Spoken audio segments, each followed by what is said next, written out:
So firstly, thank you for coming along to this session. I know there's a lot of stuff going on simultaneously at a conference like this, so thank you for choosing to be interested in safety and safety data. I'm going to talk to you about the World Risk Poll, which is one of the Foundation's most important research investments and a really unique data resource in terms of understanding people's experiences and perceptions of risk to their safety around the world. Before I get into that, I'm just going to say a little bit about the Foundation, because I'm sure most of you don't know much about the organisation.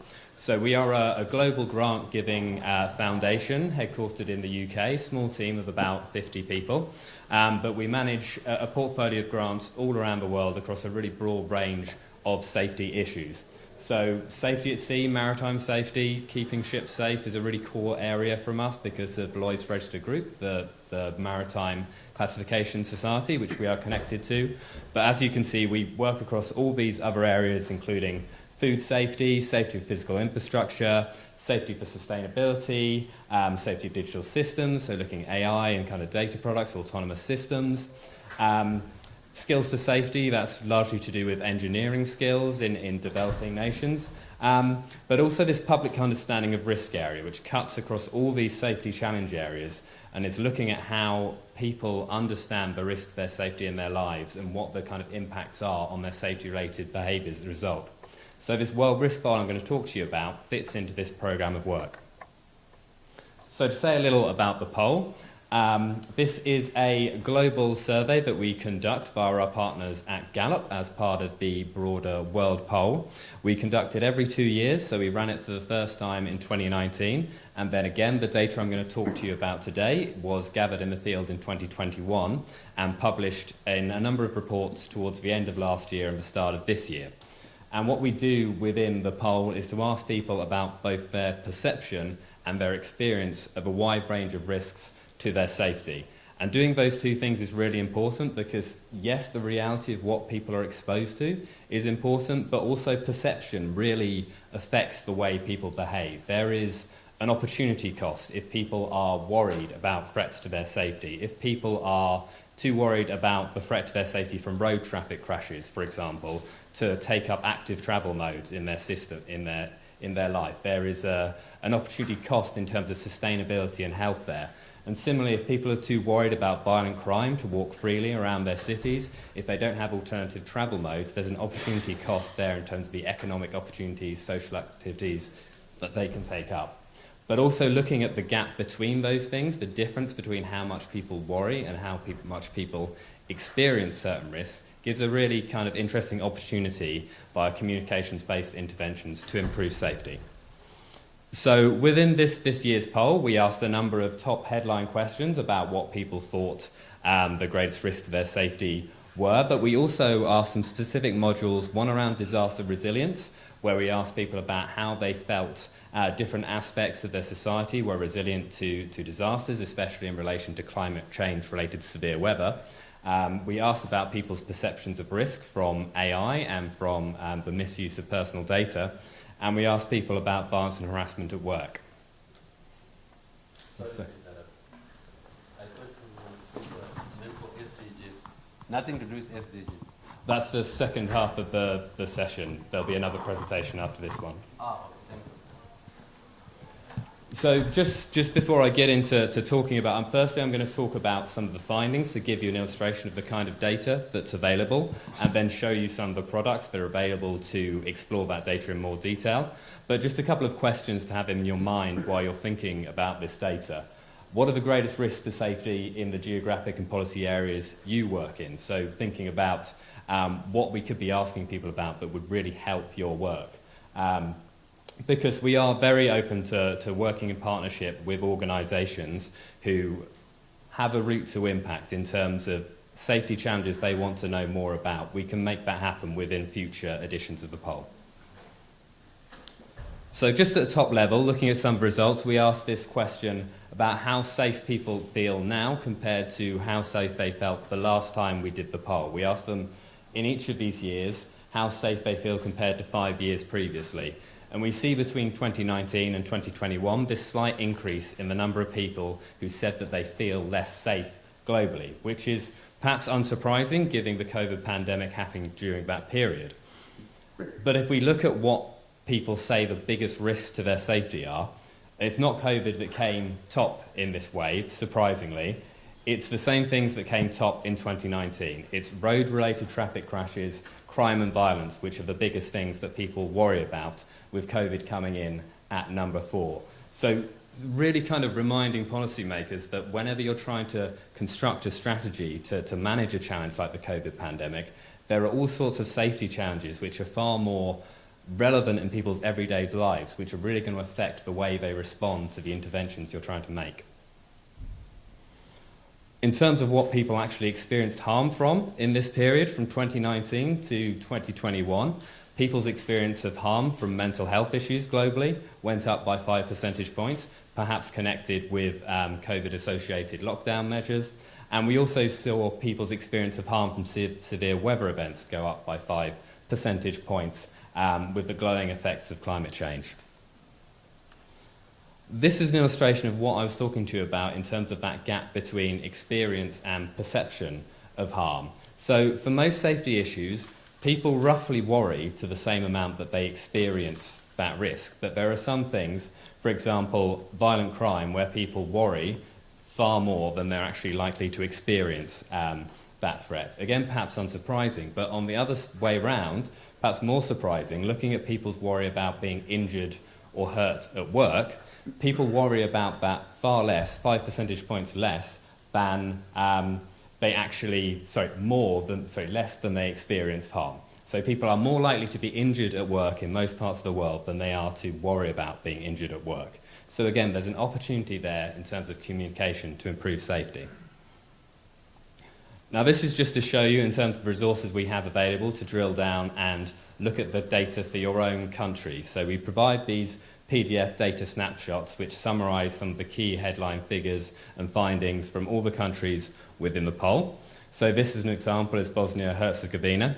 And you can see in the radar chart down here on the bottom left, COVID barely registering as a main threat to people's safety, risks around transportation, road traffic, and other health issues coming out top there. And you can see on the bar chart, second down on the right, that significant increase in harm from mental health issues that we talked about. Now, to move on to one of the other modules quickly, which we asked about, this was about violence harassment at work. This is something that we designed this survey module in partnership with the International Labour Organization as something that could help benchmark progress against the ILO Convention 190 about eliminating violence and harassment in the world of work. And you can see from the map here the distribution of people who reported that they'd experienced any form of violence and harassment in the workplace. So the darker the colour, the higher the level of reporting of that issue, whether that be physical, psychological or sexual harassment. And it's interesting to note that the largest reporting came out in high-income regions such as Australia, New Zealand, North America, and also the Nordic countries. So there may be an issue kind of going on here in terms of people being more likely to recognise things they've experienced as harassment in those contexts. Although when the survey was done, people were given very explicit definitions of what these forms of harassment meant. So the data says what it says. It's very interesting to think about what the reasons for that are. But we didn't just ask that top-level question. We drilled down into what are the kinds of harassment that people experience. So for men and women here, this is broken down separately. And within those who said they'd experienced violence and harassment at work, we can see that the most common experience is psychological harassment. But we can see that the forms change after that. So the next most common forms for women are sexual harassment and sexual and psychological harassment in combination, whereas for men we see physical violence in combination with psychological harassment as the next biggest factor. And then we can really look at this in more demographic detail in terms of drilling down into at-risk groups within particular countries. So this is just to show that at global level, we asked people about whether they were living and working in their countries of birth. And we can see that when we analyse that against experience of violence and harassment, people who are working outside of their country of birth are significantly more likely to have experienced violence and harassment. And we also asked people about the frequency with which they'd experienced this issue, and the key takeaway here is that for over 50% of people with all these forms of harassment, they had experienced that harassment three or more times, and for a third, over 5 times. So key takeaway there that this is, it's a recurring issue. If it happens once, it's likely to happen again. But again, we can look at this data by particular demographics to see who's most at risk of repeated harm. And again, just to see what that data looks like at a country level. So this is looking at Australia, which is actually one of the highest reporting countries for this issue. And if we look down at the left here, we can see how the forms experience compare with the global average. So we're seeing that for men, for example, the proportion of people who are experiencing psychological harassment is much higher, but actually there are very few people experiencing physical violence compared to the global average. Moving on to the third issue, this was about AI systems and misuse of personal data. We asked this top-level question about whether people felt that data and AI would mostly, AI specifically, would mostly help or mostly harm people in their country within the next 20 years. And this map shows the ratio in different regions of how positive those views were. So in the pink areas, the views were more negative, the stronger the colour, and in the sort of greeny teal areas, that's where people have the most positive views. So we can see that actually where we are now in Eastern Asia, people have some of the most positive views about AI systems globally, which is perhaps unsurprising given how countries in this region are leading on this technology. Perhaps there's a degree more of familiarity with that technology.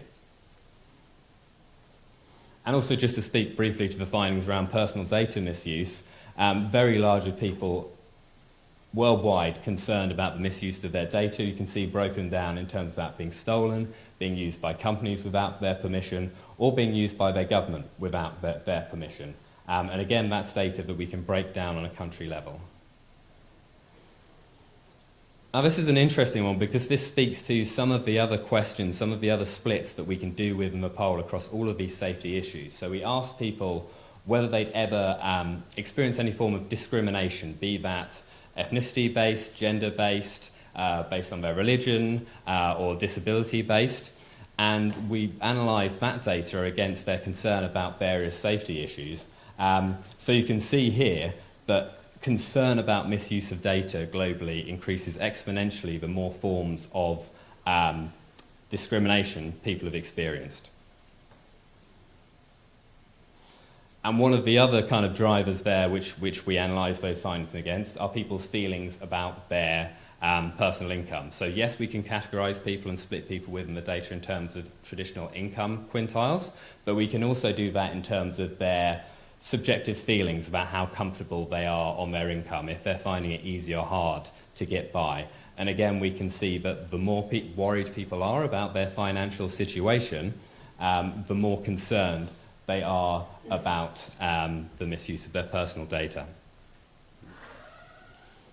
And again, just breaking that down to a country level snapshot. So this is from Tanzania within East Africa, where views are the most negative, and we can see reflected there much lower confidence in AI systems than the global average, and also much lower confidence in autonomous vehicles as well. And I've said all of these country snapshots available on the website, so do go on there and have a look and dig into the data for your own countries. Now, this is just to show you one of the tools we have available on the website in terms of exploring the data in more detail. This is the World Risk Poll Data Explorer. It's not particularly pretty or flashy, but it is functional, and this will allow you to go in, you can see on the left there, and delve in terms of these different subject areas and compare and contrast across demographics, regions, and countries. So if I just look at this one we've got open here, this is about that question I just mentioned about whether people feel AI will mostly harm or help people in their country in the next 20 years, with East Asia at the left end as the most positive, so the biggest number of pinks there, and East Africa down at the right end. I'm just going to play this video. Hopefully this is going to work.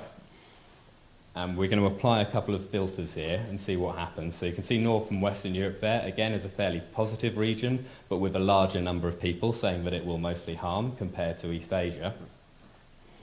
So let's drill down specifically and compare these three regions and then look at the countries within those regions. We can see South Korea coming up top with the most positive views about AI. Denmark in the middle is a typical European example that's fairly positive. And Tanzania, I think it pulled out there again, down the bottom, as having the least positive views. So again, we can drill down and we can look and specifically compare at those countries. And what's going to happen now is it's going to apply this filter in terms of discrimination. So it's showing you now the responses of people who have not experienced discrimination. Now watch what happens when we apply the filter for people who have experienced discrimination. You will see that the number of people who said that they are positive about AI, who think it will mostly help, decreases by about 8 percentage points for a couple of those countries. So there is this impact. And there are certainly some countries globally where it has an even bigger impact than that. And what you're seeing now is just income quintiles at a global level, showing you the way in which positive views about AI are largely aligned with income at a global level. They get more positive the more money people have. So that's just a quick illustration of some of the things you can drill into with the Data Explorer. So please go on the website. There's a quick short link at the top there. Have a play around. Have a look at what you might potentially be interested in. Now, just to talk about the fourth and final element of the Worst Wish Bowl from 2021. These questions we asked about resilience.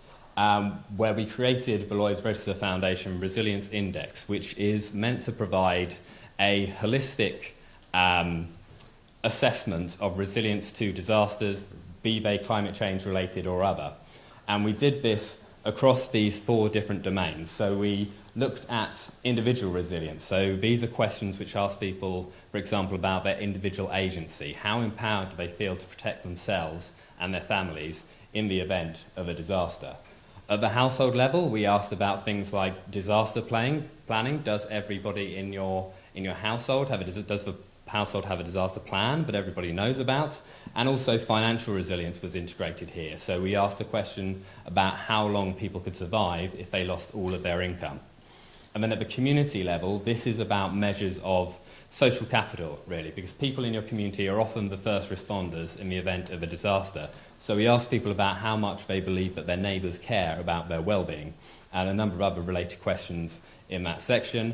And then at the society level, we're talking about things like people's trust and faith in their government institutions, whether national or local, in their communications infrastructure, in their health infrastructure, to be able to respond to those kinds of events. Now, all that kind of comes together, creates a score for each country in each domain, and it transfers across the resilience index on the right, where you'll see that every sort of strange-shaped chip in that sort of data kebab is an individual country, and the shape varies depending on how strong the country is in each of those different domains of resilience. And so just to show you again some top-level findings in terms of the scores, the most resilient nations in the world at the top, according to the index, and the least resilient at the bottom. No surprise, perhaps, to see Afghanistan at the bottom and some of the high-income countries towards the top. But Vietnam, really interestingly, coming out top, largely as a result of a very high societal resilience score.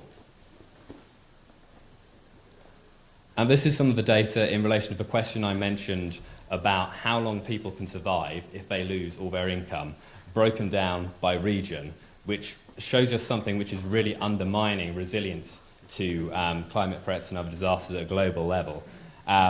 So at the top, North and Western Europe, where we can see that almost half the people say that they could survive for 4 months or more if they lost their income.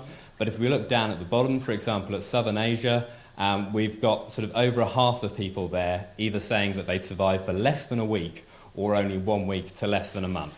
So that's, you know, the real after effects that you're going to see in those regions as a result of disaster that takes away people's livelihoods. And this is just another bit of analysis with that data to look at the questions we asked people about natural hazards they'd experienced, disasters related to natural hazards, and how that aligns with the resilience scores of that country. And we see a general kind of weak correlation that actually countries that are more exposed to these kind of disasters have lower resilience, with some countries, notably the Philippines, up in the top right, that sort of buck the trend as being both high resilience and highly exposed to these kind of threats. And then again, just an example to break this section of the poll down to show you a national example. So looking at Nigeria here, which came quite low in the index, so 103rd out of 111, where we can see that particularly its individual resilience, which is the problem in this country, but also we can see that there is a high community resilience within Nigeria. There is that high sense of community sort of social capital. And so this is just going to play another video just to show what you can do as an example with the resilience index. Again, you can follow the link to have a play with this and look at the countries and the data that you're looked at, that you're interested in. So it's going to show here, there we go, Afghanistan at the bottom of the index. We'll roll up to Vietnam at the top. And what it's going to do now is it's just going to pick out a couple of selection countries to compare here. So Guinea, Vietnam and Sweden, I believe, are being compared here. Vietnam and Sweden up towards the top, Guinea towards the bottom. But what we can do here is look at the resilience of individual demographics between countries. So we've looked now just at people who have only primary level education, and we can see that those positions in the index have changed. And actually, Sweden has dropped down quite significantly down the ranking, and Guinea moved up. Now we're looking, I think we're looking at women who have only primary education, and you will see that the changes with the scores within the index change again. And if we look only at people who are primary educated in the poorest 20% and female, the positions close slightly again. So what that is to show really is that yes, that top level national resilience score will only tell you so much, but that also there's a lot of variation in resilience within countries with different demographics who are more exposed in the event of climate-related or other disasters. And so coming towards the end here, just to say something about what we want people to do with this data. Firstly, go and explore it, see how it can be applied, how it can be useful to your own work. There are definitely questions we asked within the poll which we think can be useful in terms of SDG tracking. Some of the work we've done with the 2019 data, so the Institute for Public Understanding of Risk in Singapore that we fund has been working with civil servants of the Mongolian government to develop better communications with their population around risk, because in the 2019 poll, Mongolia showed the biggest discrepancy between worry and experience of some types of risk globally. And a number of examples there which I won't go into, but I will just to say that there is periodically funding available from the foundation related to the World Risk Bowl to look at ways that the data can be reanalyzed, ways it can be applied to interventions to make it more useful in practice. So always willing to talk to people who have ideas about what could be done with this data to make people safer. So just a few minutes left, so I will stop there and let me know if there are any questions.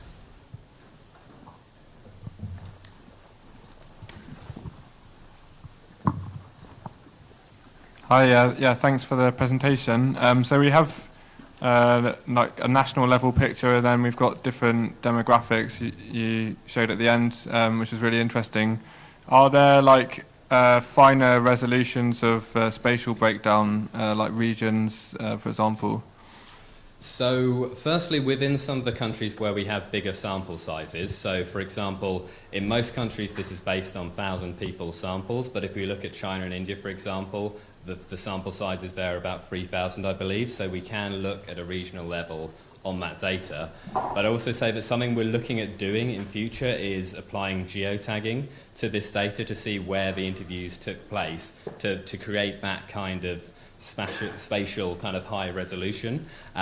It's something which will come at the cost of an extra investment from us with our partners at Gallup who carry out the polling for us. So if there are stakeholders who would find that level of detail useful, do tell me, because it helps me to make the case internally that that's worth the investment from us.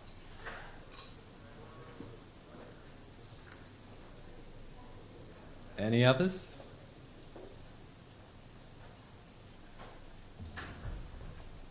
Okay, well, if there aren't any other questions, then I'll finish there and pass over to the next half of the session. Thank you very much.